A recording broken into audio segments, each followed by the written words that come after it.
하나님의 말씀을 보시겠습니다. 하나님의 말씀은 구약성경 에스겔서 15장 1절로 8절 말씀을 함께 보시겠습니다. 여호와의 말씀이 내게 임하여 가라사대 인자야 포도나무가 모든 나무보다 나은 것이 무엇이랴. 살림 중 여러 나무 가운데 있는 그 포도나무 가지가 나은 것이 무엇이랴.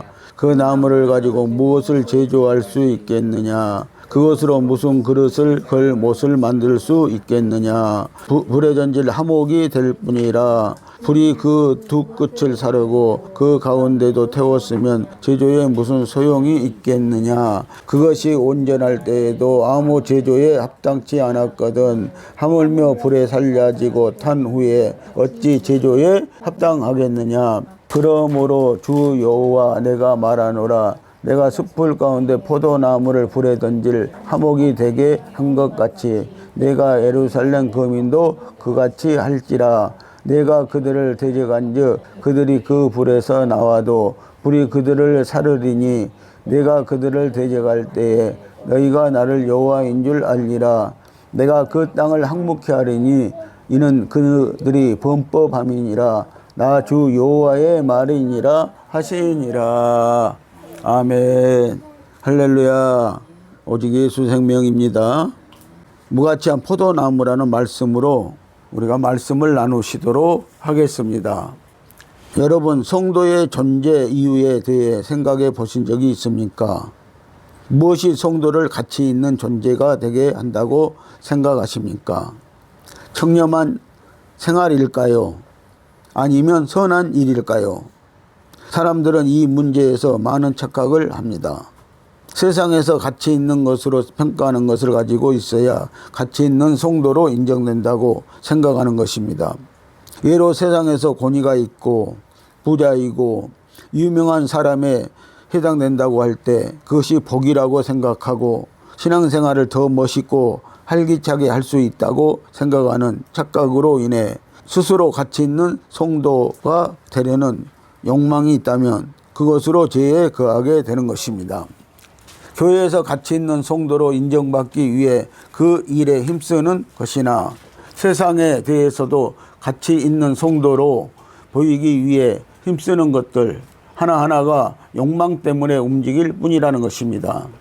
이 모두가 성도의 존재 가치가 무엇인가를 알지 못한 결과입니다.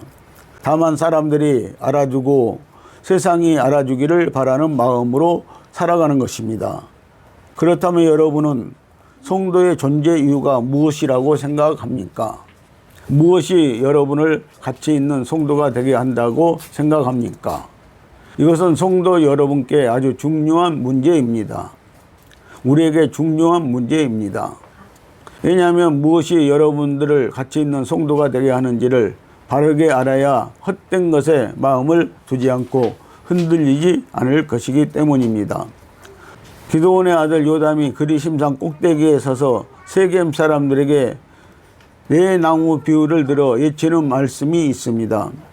하루는 나무들이 나가서 자신들의 앙으로 삼으려고 감람나무에게 너는 우리 위에 왕이 되라고 부탁하자 감람나무가 내게 있는 나의 기름은 하나님과 사람을 영화롭게 하나니 내가 어찌 그것을 버리고 가서 나무들 위에 우쭐대리요 라고 대답을 합니다. 나무들이 또 무화과 나무에게 가서 자신들의 왕이 되라고 하자 무화과 나무는 나의 단 것과 나의 아름다운 열매를 내가 어찌 버리고 가서 나무들 위에 우쭐대리요 라고 대답을 하였습니다. 또 다시 포도나무에게 왕이 되라 하자 하나님과 사람을 기쁘게 하는 내 포도주를 내가 어찌 버리고 가서 나무들 위에 우쭐대리요 라고 대답을 합니다. 왕 되기를 거절한 새 나무는 각기 나무로서의 자기 영광을 왕 되는 것에 두는 것이 아니라 자기 역할에 두었습니다. 그것을 자신의 가치로 삼았던 것입니다. 이처럼 자신의 가치를 알고 그 가치에 거하는 것이 곧 자기 영광임을 알았기에 왕됨을 거절할 수 있었던 것입니다. 다시 말해서 성도가 자신의 가치를 아는 것이 세상의 영광이라는 유혹에서 흔들리지 않는 것입니다.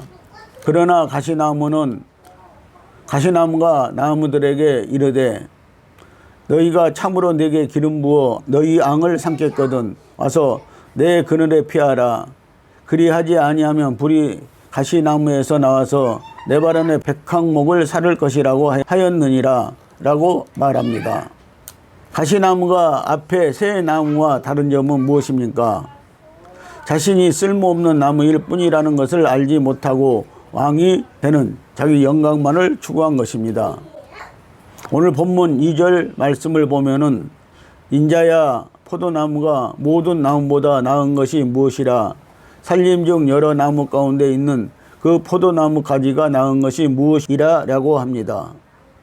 앞에서 말씀드린 내용을 보면 포도나무는 포도주로 하나님과 사람을 기쁘게 합니다. 다시 말해서 포도나무의 가치는 열매에 있습니다. 만약 포도나무에 열매가 없다면 하나님과 사람을 기쁘게 할 포도주를 생산할 수 없게 되기에 다른 여러 나무보다 나을 것이 없습니다. 심지어 가시나무보다 나을 것이 없게 됩니다. 포도나무를 가지고는 아무것도 할 것이 없습니다. 가구도 못 만들고 못 하나도 못 만듭니다. 그래서 불에 던져질 땔감이 될 뿐입니다. 또한 5절에서 그것이 온전할 때에도 아무 제조에 합당하지 아니하였거든 하물며 불에 살라지고 탄 후에 어찌 제조에 합당하겠느냐고 말한 것처럼 열매 없는 포도나무는 온전할 때도 쓸모가 없는데 불에 탄 후에는 더 그러할 뿐입니다. 바로 이것이 이스라엘을 심판하신 이유입니다. 열매 맺지 못하는 성도를 심판하신 이유입니다. 여러분들 성도들은 열매를 맺어야 합니다. 그것도 성령의 열매를 맺어야 합니다. 다른 열매는 하나님에게는 필요가 없는 것입니다. 에스겔 14장 23절 말씀을 보시겠습니다. 너희가 그 행동과 소행을 볼 때에 그들을 위해 위로를 받고 내가 예루살렘에서 행한 모든 일이 이유 없이 한 것이 아닌 줄을 알리라. 주 여호와의 말씀이니라. 아멘. 하나님은 우리의 믿음의 행동을 보십니다. 그런데 믿음만 있으면 되는 것으로 착각하고 있는 것입니다. 이처럼 예루살렘에 행한 모든 일이 이유 없이 한 일이 아니라는 것을 에스겔 15장에서 말하고 있는 것으로 이해할 수 있습니다. 앞에서 살펴본 것처럼 포도나무의 가치는 열매로 말미암습니다. 열매가 없는 포도나무로는 무엇을 만들 수도 없고 사용처도 없는 말 그대로 아무짝에 쓸모없는 거추장스러운 존재일 뿐이기 때문에 최선의 방법은 뽑아서 땔감으로 사용하는 것입니다. 하나님은 예루살렘을 이러한 포도나무로 빗대어 말씀하시는 것입니다. 지금껏 살펴본 대로 단순히 쓸모없는 예루살렘에 대해 심판해 버리는 것이 하나님의 목적은 아닙니다. 지금 하나님은 열매 없는 이스라엘에 열매가 있게 하시기 위해 일하시고 계십니다. 이것을 잘 생각하시면 오늘날 성도에게 하나님으로 인해 맺게 되는 열매가 무엇인지, 그리고 그 열매가 어떤 가정 속에서 맺게 되는 것인지를 알게 될 것입니다. 그것으로 오늘날 교회를 뒤덮고 있는 가짜 열매라는 것 또한 드러나게 될 것입니다. 여러분들 이사야 5장 2절에 보면은 하나님이 애굽에서 극상품의 포도나무를 이스라엘 땅에 옮겨 심었다고 말씀을 하고 있습니다. 그런데 그 이스라엘 백성이 포도나무인데, 포도인데 그들이 들포도를 맺었다고 하나님은 말씀을 하시고 계십니다. 여러분들 들포도는 가짜 열매인 것입니다. 여러분들 진짜 열매를 맺어야 오늘 되는 것입니다. 그런데 오늘날 교회는 가짜 열매로 뒤덮고 있다는 것입니다. 에스겔 16장 2절 말씀을 보면은 인자야 예루살렘으로 그 가증한 일을 알게 하여라고 말씀합니다. 그리고 이어서 예루살렘이 얼마나 가증하고 비참하고 부끄러운 존재인가에 대해 말합니다. 예루살렘이 그토록 가증한 존재라면 하나님의 말씀처럼 심판이 마땅하고 또 심판해버리면 그만입니다. 그런데 왜 예루살렘의 가증한 일을 낱낱이 드러내며 가증함을 알게 하고자 하시는 것입니까? 그것은 바로 열매 있는 백성으로 만들기 위해서입니다. 그것은 바로 열매 있는 성도들로 만들기 위해서입니다. 이것을 보면 열매는 자신의 가정함을 아는 것인데 이스라엘은 자신들이 가정한 존재라는 사실에 전혀 눈을 뜨지 못하는 소경이었습니다. 다만 자신들이 아브라함의 후손이라는 것만 붙들고 그것으로 자신들의 선량함과 정당성을 나타내고자 했습니다. 그러나 아브라함의 자손이라는 것은 아무짝에도 쓸모없는 것입니다. 그것으로 무엇 하나 할 수가 없습니다. 그런데도 이스라엘은 자신들의 조상이 아브라함이기 때문에 자신들은 다른 민족과 다르다고 생각을 했습니다. 이것이 심판의 이유가 되는 것입니다. 그 증거가 세례 요한이 마태복음 3장 8절로 10절에서 이스라엘을 책망하는 것으로 드러납니다. 말씀을 보시겠습니다. 그러므로 회개에 합당한 열매를 맺고 속으로 아브라함이 우리 조상이라고 생각지 말라. 내가 너희에게 이르노니 하나님이 능히 이 돌들로도 아브라함의 자손이 되게 하시리라. 이미 도끼가 나무 뿌리에 놓였으니 좋은 열매 맺지 아니하는 나무마다 찍혀 불에 던지우리라. 아멘. 나무가 좋아야 좋은 열매를 맺을 수 있다고 말씀을 하시는 것입니다. 그래서 오늘 우리가 회개에 합당한 열매를 맺는 저와 여러분들이 되시기를 예수님의 이름으로 축복을 드립니다. 열매 맺지 못하는 나무는 불살라 버릴 것이라고 말씀을 합니다. 지옥불에 살라 버릴 것이라고 말씀을 하시는 것입니다. 이에 말씀을 보면은 이스라엘 심판하시는 하나님의 뜻이 어떠한지를 분명히 알 수 있습니다. 그것은 좋은 열매를 맺지 않는다는 것입니다. 좋은 열매를 말하는 것은 나쁜 열매도 있다는 것인데 과연 좋은 열매는 무엇이고 나쁜 열매는 무엇일까요? 그리고 좋은 열매는 어떻게 맺어지는 것일까요? 오늘날 교회에서 열매에 대한 말씀을 많이 합니다. 성도는 좋은 열매를 맺어야 한다는 것을 강조하는 것은 어제 오늘의 일이 아니고 좋은 열매 역시 상식적으로 생각을 해도 필요하다고 인정되는 것입니다. 그 열매로 대표적인 것은 전도의 열매를 흔히들 말들을 하고 있습니다. 많은 기독교인들이 열매에 대해서 이렇게 생각을 합니다. 결국 열매를 맺는 것은 성도 자신의 일이고 좋은 열매를 풍성히 맺기 위해서는 성도 자신이 믿음과 열심과 헌신이 있어야 한다고 생각하는 것입니다. 그로 인해 열매 아닌 열매가 열매로 인정되고 있는데 전도, 봉사, 섬김, 헌신 예배, 주방일, 청소 등을 열매라고 가르칩니다. 이것은 성도가 마땅히 교회에서 해야 할 일들입니다. 이렇게 비성경적인 일들이 반복되어져 내려오는 것이 기독교 역사라고 하여야 할 것입니다.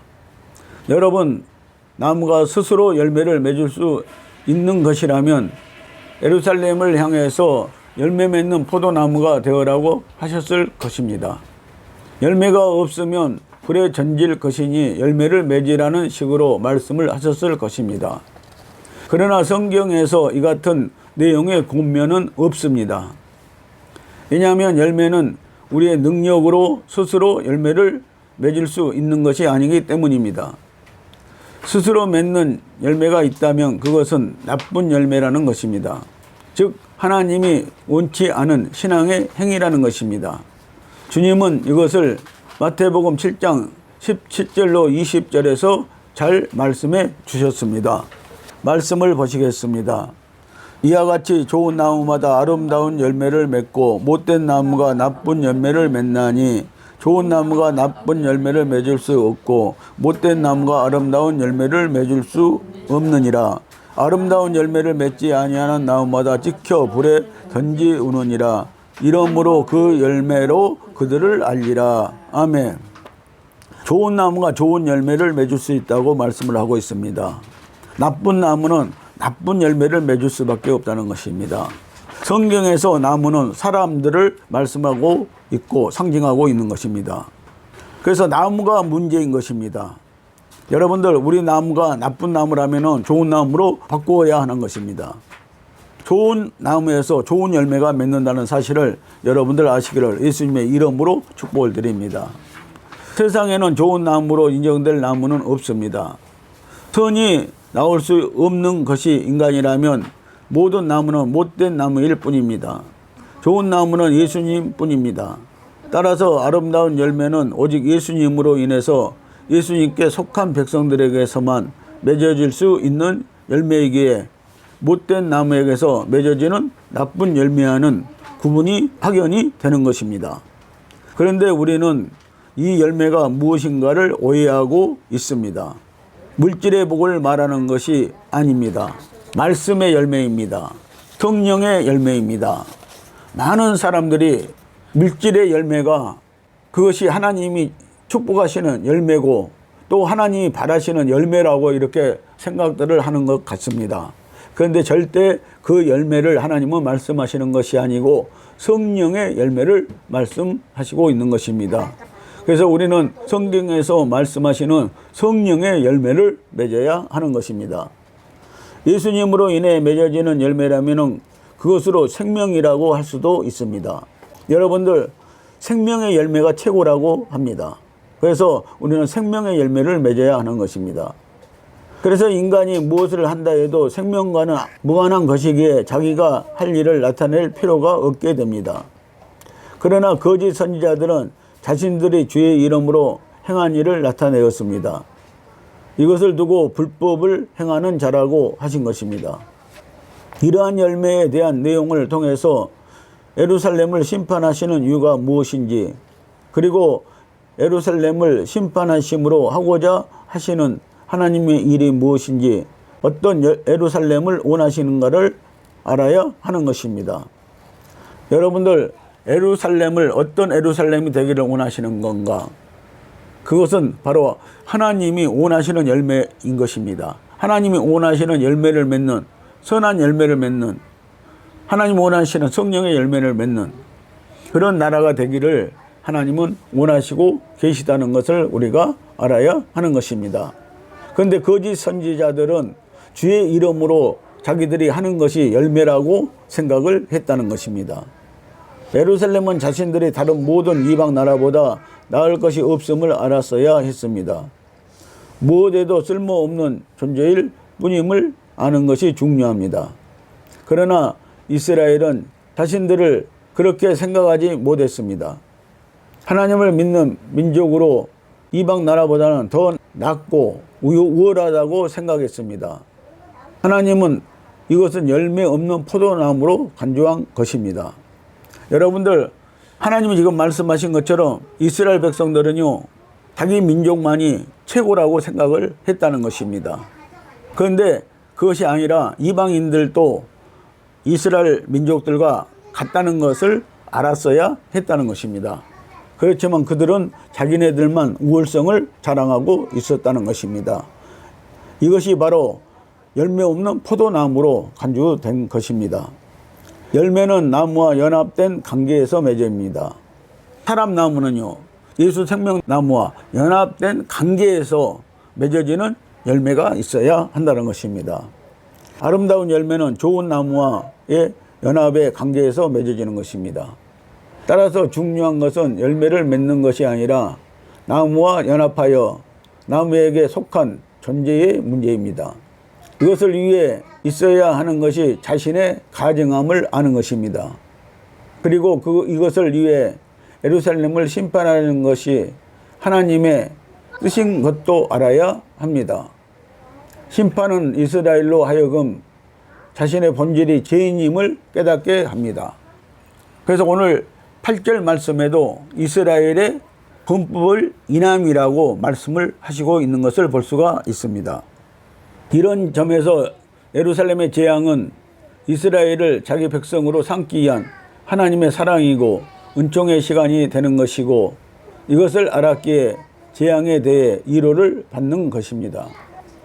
이런 말씀을 아무리 해도 알아듣지 못하는 성도들이 대부분입니다. 이스라엘이 우상을 섬겼으니 심판을 받는 것으로만 생각하고 자신은 우상을 섬기지 않으니 심판과 상관없다는 식으로 떳떳해하고 여전히 자신의 열심과 노력으로 맺어진 열매로 스스로를 나타내고 이름을 높이는 일에만 몰두합니다. 그러면서도 마치 복음을 잘 아는 것처럼 은혜와 성령이 어떻고 저떻고 떠들고 있으니 이것이 자신의 쓸모없음을 모르고 자신을 인정하기 위해 힘쓰는 종교인으로 사는 것입니다. 그래서 여러분들이 오늘 신앙생활 하면서요, 자신의 가정함도 모르고 그리고 오직 하나님 앞에서 은혜만 찾고 그리고 성령이 어떻고 또 진리가 어떻고 하는 것은 아무 의미가 없다는 것입니다. 자신의 열매가 지금 무슨 열매를 맺고 있는가를 아는 것입니다. 하나님이 원하시는 열매인 것입니다. 갈라디아서 5장 22절과 23절 말씀을 보면은 거기에는 성령의 9가지 열매가 나오고 있습니다. 그 열매를 보면은 우리의 인성과 하나님의 성품에 대한 열매를 말씀하고 있는 것을 볼 수가 있는 것입니다. 그래서 이러한 열매를 하나님은 원하시는 것이지 어떤 물질에 대한 열매를 하나님은 원하시는 것보다 정말 우리 성품에 관한 하나님의 성품에 관한 열매를 맺기를 원하시는 것을 볼 수가 있는 것입니다. 그렇다면 성도의 가치는 무엇으로 드러날까요? 그것은 하나님이 자기 백성을 죄에서 건지시고 부르시며 그리스도와 연합된 관계에 있게 하신 뜻이 무엇인가를 알면 되는 것입니다. 하나님이 예루살렘을 이토록 짓밟으시는 이유가 무엇일까요? 심판이 목적이 아니라면 이유는 하나입니다. 그동안 자신들이 어떤 존재인가를 몰랐던 것에 대한 회개와 함께 하나님의 인자하심과 긍휼하심으로 자신들을 받아주셨기에 존재해 왔다는 사실을 아는 것입니다. 그래서 하나님이 약속하신 성령으로 살아드림으로 사람의 열매가 아닌 하나님의 열매를 맺게 하시는 것입니다. 그래서 성령의 열매를 맺게 함으로 이스라엘을 가치 있는 존재로 남게 하시는 것입니다. 그래서 오늘 여러분들 본문 말씀에도 보시면은 열매 없는 이스라엘을 포도나무로 말씀을 하시고 있는데요. 열매 없는 포도나무. 그 포도나무는 아무짝에도 쓸모가 없다는 것입니다. 열매가 포도나무는 있어야 한다는 것입니다. 이제 성도를 가치 있는 존재가 되게 하는 것이 무엇인가에 대한 대답을 찾으셨을 것입니다. 그것은 성령으로 인도받을 수 있도록 우리를 인도하여 주시기를 위한 하나님의 긍휼하심만 바라보는 것입니다. 물론 세상은 전혀 인정하지 않습니다. 심지어 믿는 그리스도인들조차도 인정하지 않으려고 합니다. 예수를 잘 믿다가도 성령으로 하자고 하면 무조건 반기를 듭니다. 교회에서 하나님의 음성대로 신앙생활을 하려고 하면 제일 먼저 교회 내에서 믿음이 좋다고 하는 사람들이 먼저 해방을 합니다. 그러나 하나님이 맺게 하신 열매이기 때문에 그 열매로 하나님이 기뻐하십니다. 그러므로 여러분이 무엇인가를 해야 열매가 맺어진다고 생각하지 마십시오. 오히려 그것이 잘못된 길로 갈 수도 있다는 것을 알아야 합니다. 오직 성령의 열매를 포도나무는 맺어야 하는 것입니다. 요한복음 15장에 보면은 하나님은 농부시고 예수님은 포도나무시라고 했습니다. 그리고 포도나무의 가지는 우리라고 했습니다. 포도 열매는 가지에서 맺습니다. 그래서 성도는 하나님이 원하시는 열매를 맺어야 하는 것입니다. 그래서 예수 생명을 찾게 하시는 것입니다. 성령의 열매가 여러분을 가치 있는 성도로 세상에 존재하게 합니다. 그리고 하나님의 힘을 의존하는 예수님에게 붙어있는 성도가 되는 것입니다. 여기에서 하나님의 힘이 우리에게 작용한다는 것이 우리가 성령으로 산다는 것을 말합니다. 사랑하는 성도 여러분, 포도나무 예수님께 붙어있어 성령을 따라 살고 성령의 열매를 맺으세요. 기도하시겠습니다.